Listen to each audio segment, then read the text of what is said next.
informations bien fouillées concernant tous les domaines de la vie du pays. Le magazine Humura Burundi est diffusé sur le web via le site de la RPA www.rpa.bi. Humura Burundi. À la présentation, Janvier Ninina Hazgue. MST Veniungeko est à la cabine technique. Bienvenue chers auditeurs au magazine Humura Burundi de ce mercredi 20 janvier 2021. Passons immédiatement au titre du magazine.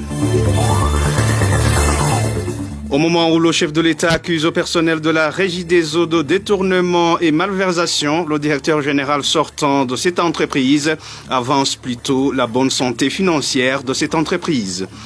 Gitega se réjouit de l'amélioration progressive des relations avec Kigali. Le ministère des Affaires étrangères présente ici les réalisations trimestrielles. Enfin, les militaires du 222e bataillon mobile regrettent ne pas bien accomplir leur mission pour la seule raison de ne pas être suffisamment nourris. Le développement des titres, c'est dans quelques instants.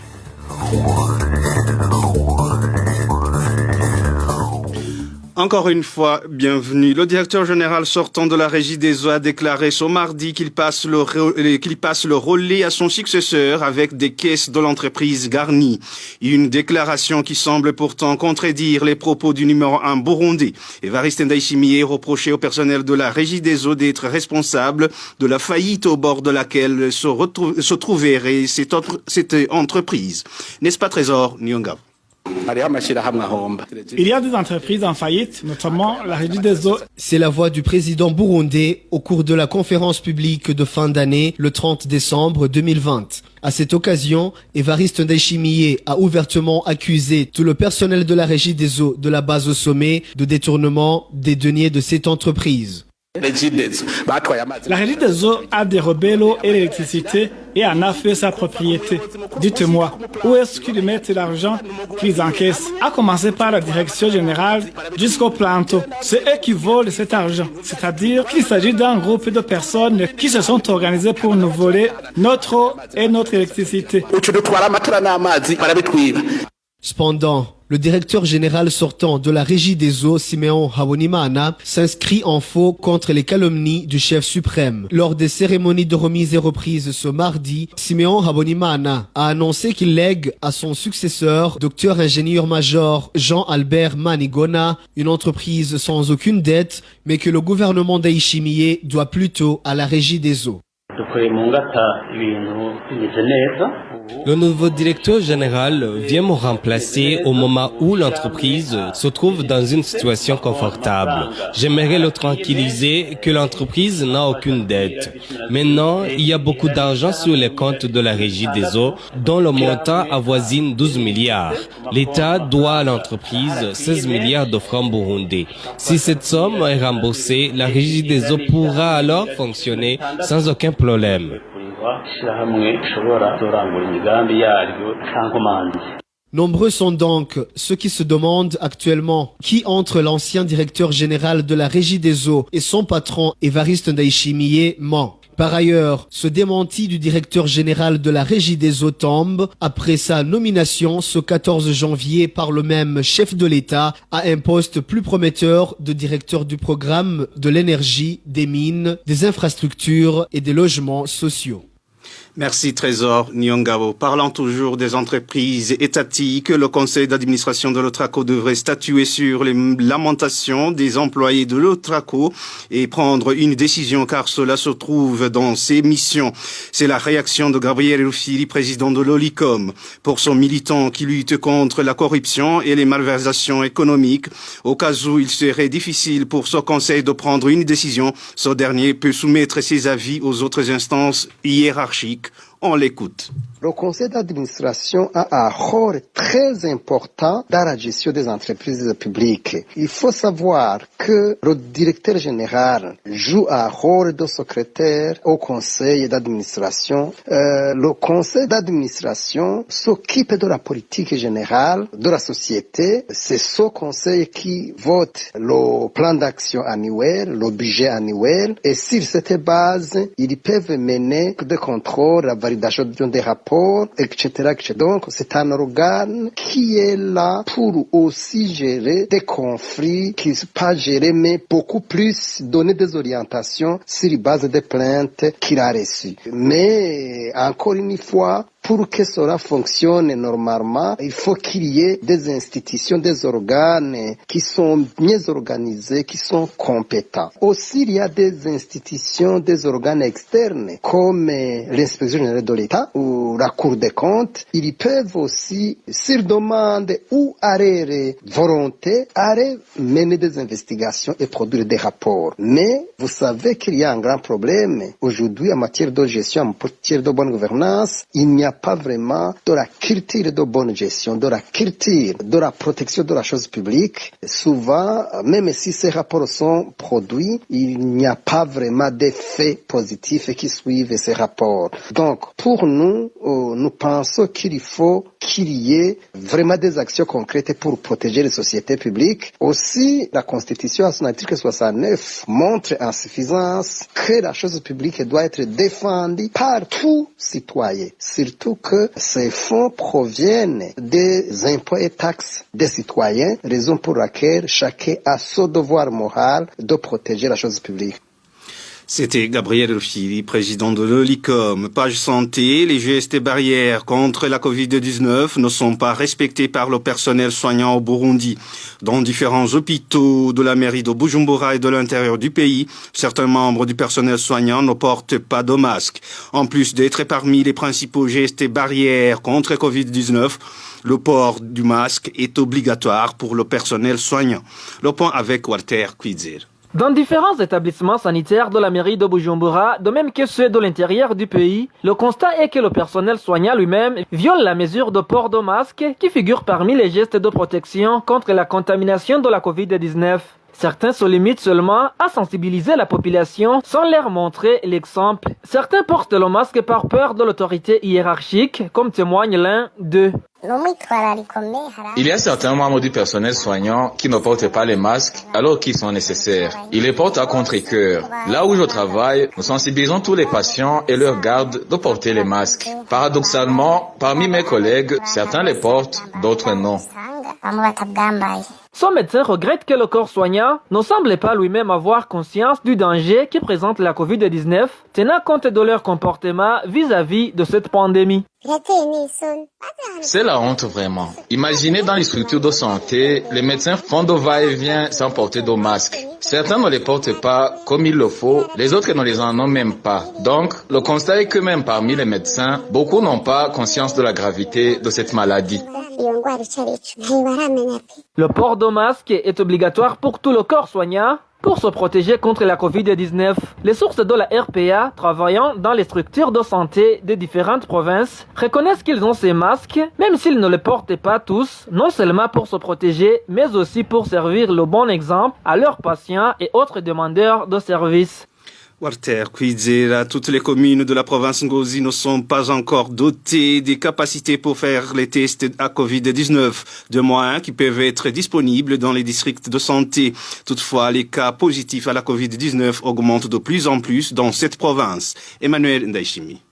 Les hôpitaux de district dans la province sanitaire d'Ongozi ont tous deux capacités pour faire des tests de Covid-19. Ils le font déjà depuis la fin de l'année dernière, indique une source de la province sanitaire. En district sanitaire de Kiremba, par exemple, le seul problème est la quantité limitée de réactifs. C'est cette raison qui fait que cet hôpital ne puisse pas faire de tests de Covid-19 pour toute personne qui le souhaite. L'hôpital le fait pour des personnes malades présentant déjà des symptômes de cette maladie. Pour la personne testée positive, mais pour qui l'état n'est pas encore au stade de gravité, on lui prescrit des médicaments et les autorise de rentrer. Hormis les cas des malades à domicile, le district sanitaire de Kiremba compte 78 cas de Covid-19 hospitalisés. Une source dans ce district indique qu'il y a également 2 cas de malades alités au centre de santé Gaker. L'hôpital provincial d'Ongozi connaît également des cas de Covid-19.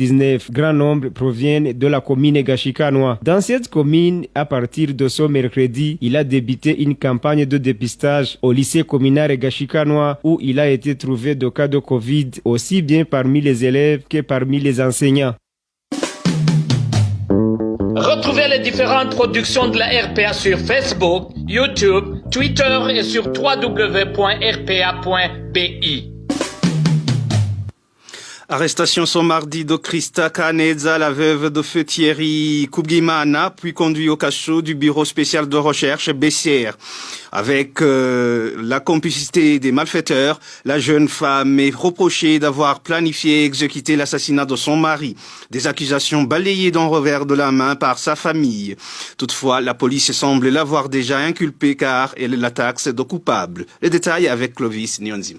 Ce mardi, la famille de feu Thierry Ndouimana a été arrêtée par la police puis conduite au cachot du bureau spécial de recherche où elle est détenue. Caneza Christa est accusée d'être l'instigateur de l'assassinat de son mari. Cette femme, selon la police, aurait planifié cette sale besogne et facilité l'inquisition des assassins dans sa maison pour l'exécution de son mari. Thierry Ndouimana a été tué chez lui dans le quartier Kasekibouye, Zanumsaga, en mairie de Bujumbura, la nuit du 24 au 25 novembre 2020 par des hommes armés. Ce qui est décevant, c'est qu'avant même que la justice ne se prononce, la police a déjà tranché en affirmant que Christa Caneza est bel et bien assassin de son mari, selon ceux qui suivent de près cette affaire. La police a dû reconstituer la scène du crime. Elle est partie avec ses auteurs à la maison de la victime. Et arrivée à la maison, la police a constaté que parmi ces hommes, personne ne connaissait la maison, l'adresse ou alors comment la maison est construite.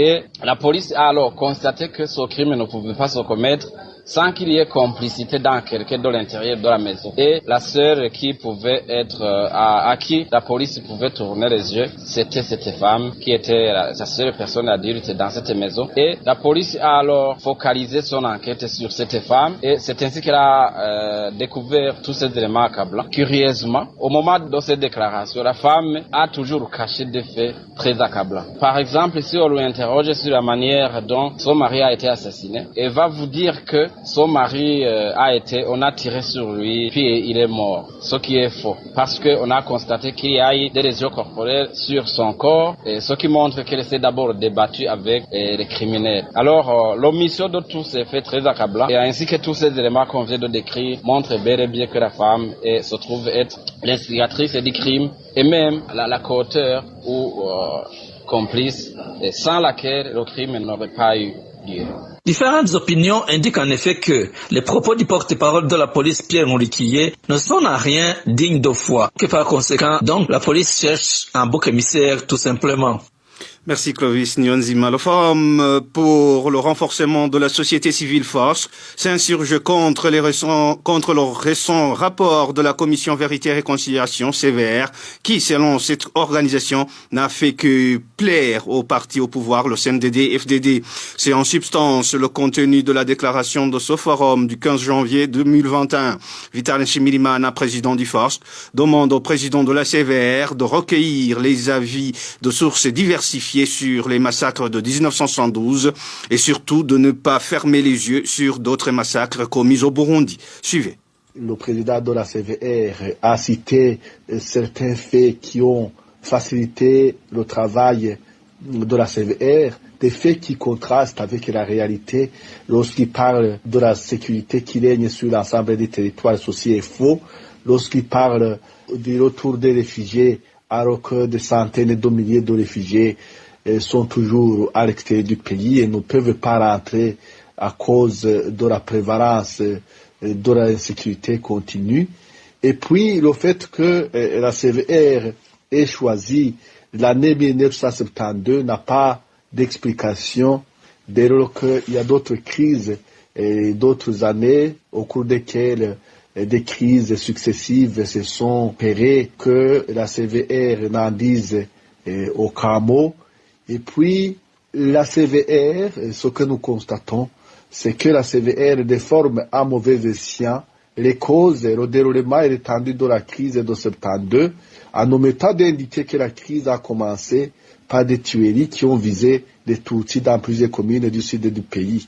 Donc, ces massacres étaient opérés par des rebelles sous le commandement d'un Burundais, du Nodo Seyusi Macha, lui-même inspiré par ce qu'on a appelé la révolution sociale du Rwanda en 1959. Nous constatons également que la CVR s'inscrit dans la droite ligne de la propagande entretenue par le régime du CNDD-FDD et qui fait croire et qui fait ou qui revendique la reconnaissance du génocide des Hutus de 1972.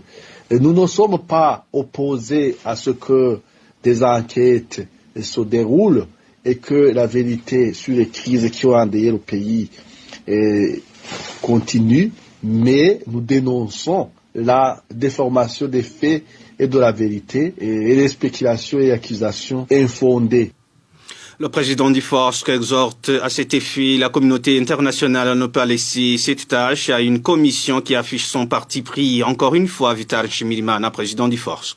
Nous considérons que la CVR est une affaire extrêmement sérieuse pour être laissée entre les mains des personnes zélées qui rejettent le dialogue, la consultation et la transparence et l'objectivité. C'est la raison pour laquelle nous continuons à demander à ce que la CVR soit appuyée par d'autres partenaires, y compris les pays de la région, les garants de l'accord de paix d'Arusha, ainsi que d'autres mécanismes comme le rapporteur spécial des Nations Unies sur la promotion de la vérité, de la justice et des garanties de nos répétitions. C'est ce qui permettra de redresser cette commission afin qu'elle ne continue pas à s'égarer du chemin de la réconciliation.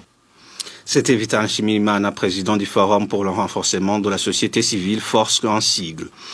Le Burundi renoue peu à peu les relations avec le Rwanda selon le ministre des Affaires étrangères et de la coopération au développement, Albert Shingiro, et présenté les réalisations de son ministère ce matin pour la période entre début octobre et fin décembre 2020.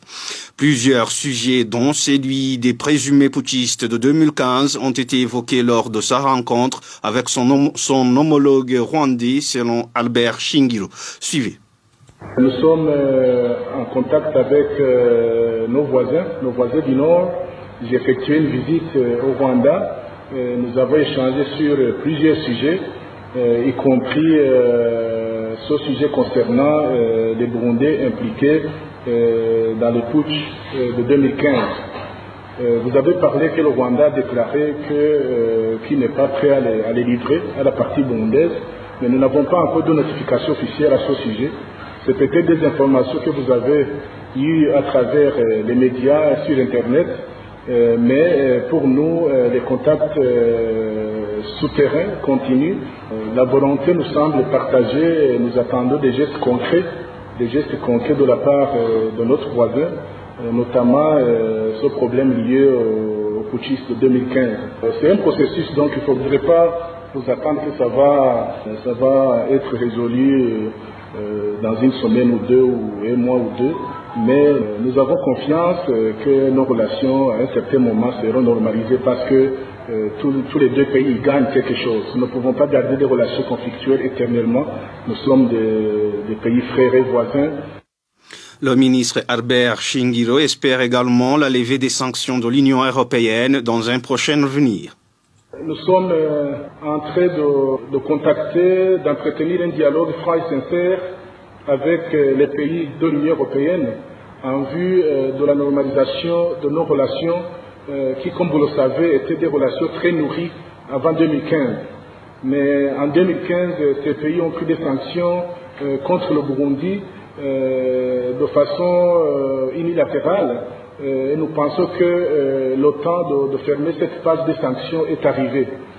C'est pour cela que nous avons entamé un dialogue avec ces pays-là, au niveau des experts et au niveau des ambassadeurs, au niveau du ministre aussi, pour que nous puissions travailler ensemble très rapidement à travers des échanges fluctueux, des échanges sincères et francs, pour que ces sanctions puissent être levées le plus rapidement possible. Donc nous pensons que dans les prochains mois, les sanctions imposées au Burundi seront définitivement levées et cela permettra aux deux parties d'avoir des relations mutuellement avantageuses.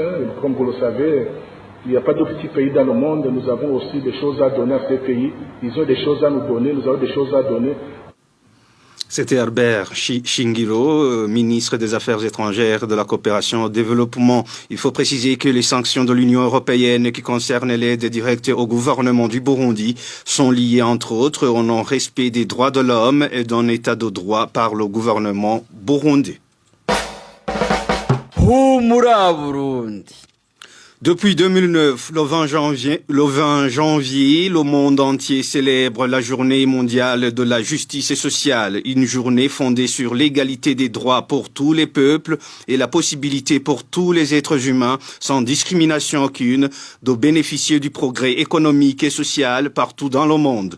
La justice sociale est aussi une question de droit, de dignité et de liberté d'expression pour les travailleurs ainsi que d'autonomie économique, sociale et politique, et cela dans une société égalitaire où chacun peut exercer pleinement ses droits et contribuer au même titre que les autres. La justice sociale permet une distribution juste et équitable des richesses matérielles ou symboliques entre les différents membres de la société. Cela étant, au Burundi, les gérants des minibus qui appartiendraient au Premier ministre et servant dans le transport en commun sur l'axe Bujumbura-Rumonge-Nyanzarak sont accusés de ne pas respecter la loi en la matière.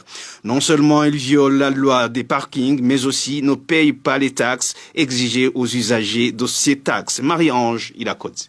Parmi les bus du transport en commun de l'axe Bujumbura-Rumonge-Nyanzalak-Makamba se trouvent des bus qui bénéficient d'un traitement spécial. Ce sont des bus de type Quaster et sont au nombre de 9. Ils sont au nombre de 9. Ils portent des autocollants sur lesquels est écrit « Si Dieu ouvre, personne ne peut fermer ». Alors que les autres Quaster n'ont pas droit de charger plus de 35 passagers, ces Quaster chargent sans problème jusqu'à plus de 40 passagers. Même les policiers n'osent pas les contrôler. Le Premier ministre Alain Guillaume Bunyoni serait le propriétaire de ces bus. Dans les parkings à Bujumbura, ces bus ont le monopole de charger les premiers. Il y a des bus qui sont dans ce secteur et dont le Premier ministre Bunyoni est propriétaire. À Bujumbura, dans le parking, personne d'autre ne peut charger avant ces Quaster. Une fois dans le parking à Rumonge, le comportement est le même. Pour nous autres qui travaillons pour de simples investisseurs, on doit attendre. Des fois, on peut même te piquer tes clients. On se demande pourquoi nous avons investi dans le secteur. En cours de route, c'est la même chose. Seuls les bus des particuliers payent des taxes communales. Tout ce qui est de taxes communales, ce sont les véhicules de simples investisseurs qui payent, jamais ceux du Premier ministre. La rédaction de la RPA a cherché à joindre le Premier ministre Alain Guillaume Bunyoni, mais son portable était éteint.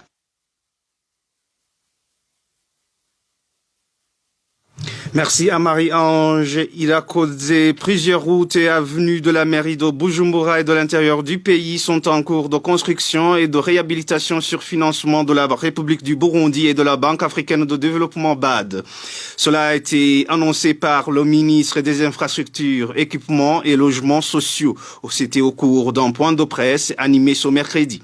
Le ministre Deogracias Nsanganiungami indique également que même le projet de construction d'un chemin de fer est déjà sur un stade avancé. Suivez plutôt Deogracias Nsanganiungami, ministre des Infrastructures, Équipements et Logements sociaux. Réalisation du premier semestre effectué par le ministère des Infrastructures, de l'Équipement et des Logements sociaux pour l'exercice budgétaire 2020-2021. Au niveau des infrastructures routières, nous citerons les travaux de construction et de bitumage de la RN 18 Kibombo-Gitega d'une longueur de 24 km sur financement de la Banque africaine de développement et du gouvernement de la République du Burundi. Ces travaux arrivent déjà à 80,2%. Les travaux de réhabilitation et de l'agrandissement et de bitumage de la RN5 pour Bujumbura-Nyamitanga d'une longueur de 30 km, plus le dédoublement du tronçon de l'aéroport Melchior Ndadaye jusqu'à Chanik, qui est d'une longueur de 5 km par l'entreprise Sogia Satom, le tronçon principal Bujumbura-Nyamitanga. L'avancement des travaux sont à 99%. Les travaux d'aménagement de la RN16 Bururi-Gakuba d'une longueur de 34,72 km sont à 30,7%. Les travaux d'aménagement de la voirie urbaine de Makamba sont presque terminés. Les travaux de traitement sur la RN2 Moranza-Gitega Gitega sont terminés. Les travaux de traitement sur la RN1 sont également terminés. Les travaux de construction d'Indalo Trip sur la rivière Ndurumu sur la RN17 sont aujourd'hui réalisés jusqu'à 85%. Les travaux d'urgence de réparation de la coupure sur la RN11 Mabanda Kihofi Changuzo avancent jusqu'à 45%. Les travaux à régie réalisés à 100%. Je citerai l'enlèvement des éboulements sur la RN1 Bujumbura Kanyaruho et sur la RN9 Bujumbura Bubanzandora au niveau des infrastructures ferroviaires. Il s'agit ici du projet d'aménagement et de construction du chemin de fer Uvinza Musongati Gitega. Les études de faisabilité sont déjà validées au niveau de la partie burundaise. Les contacts sont en cours entre le gouvernement du Burundi et le gouvernement tanzanien. La Tanzanie a déjà invité la partie burundaise pour la période du 8 au 11 février 2021 à une réunion technique qui aura lieu à Kigoma en Tanzanie. Et ensuite, il s'agit du projet d'aménagement et de construction du chemin de fer Gitega RDC. Le projet de mémorandum d'entente entre le gouvernement du Burundi et celui de la République démocratique du Congo est déjà élaboré. C'était Deogracias Sangani Umami, ministre des Infrastructures, Équipements et Logements Sociaux. Dernière page de ce magazine. Grogne au sein des militaires du 222e bataillon mobile. Pour cause, depuis un certain temps, ces militaires ne reçoivent pas une ration alimentaire suffisante pour joindre les deux bouts du mois. Affamés, ces militaires ne peuvent plus accomplir correctement leurs tâches. Nadège Irakoze nous en dit plus. twebwe abasirikare b'igihugu c'Uburundi tubayeho ubuzima bubi cyane aho umusoda asigaye agenda aranoranura. Cette voix est celle d'un militaire du 222e bataillon mobile qui se lamente que la ration alimentaire qu'ils reçoivent ne dure que 20 jours seulement et que chacun de ces militaires doit se débrouiller pour se nourrir durant les jours qui restent pour que le mois finisse. Nous, les militaires du 222e bataillon mobile, vivons dans de mauvaises conditions. Imaginez-vous, ils devraient nous donner une ration qui couvre tout le mois, mais cette ration ne dure que 20 jours, du fait qu'ils nous donnent une quantité insuffisante. C'est-à-dire que pendant les 10 jours qui restent, chaque militaire doit se prendre en charge et trouver de quoi mettre sous la dent, que ce soit un morceau de patate douce ou du maïs, afin d'atteindre la fin du mois pour recevoir une autre ration. Au moment où ils peuvent passer des jours sans manger, ces militaires indiquent qu'il y a ceux qui perdent connaissance au cours du chemin alors qu'ils sont en train d'assurer la sécurité. En plus de cela, nous faisons un travail dur qui demande de la force. Nous pouvons marcher durant 8 heures alors que nous avons mangé peu ou rien du tout. Ainsi, plusieurs d'entre nous perdent des connaissances au cours du chemin à cause de la faim et de la fatigue. Des conséquences qui se répercutent sur la vie des militaires. Contacté à propos de ce problème évoqué par ces militaires, le lieutenant-colonel Marius Gahomera, qui dirige le 222e bataillon, n'a pas voulu s'exprimer. Il nous a renvoyé au porte-parole de l'armée burundaise, le colonel Floribert Biyereke, mais lui aussi n'a pas décroché son téléphone. Et voilà, mes chers auditeurs et auditrices, c'est sur ce reportage de Nadège Irakoze que nous mettons fin à ce magazine Humura Burundi de ce mercredi 20 janvier 2021. Merci pour votre aimable écoute.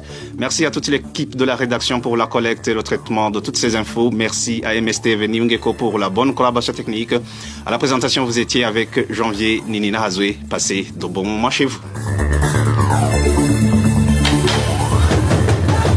C'était le magazine Humura Burundi. Un magazine comprend pour relier les Burundais en exil et ceux toujours au pays à travers une information de qualité.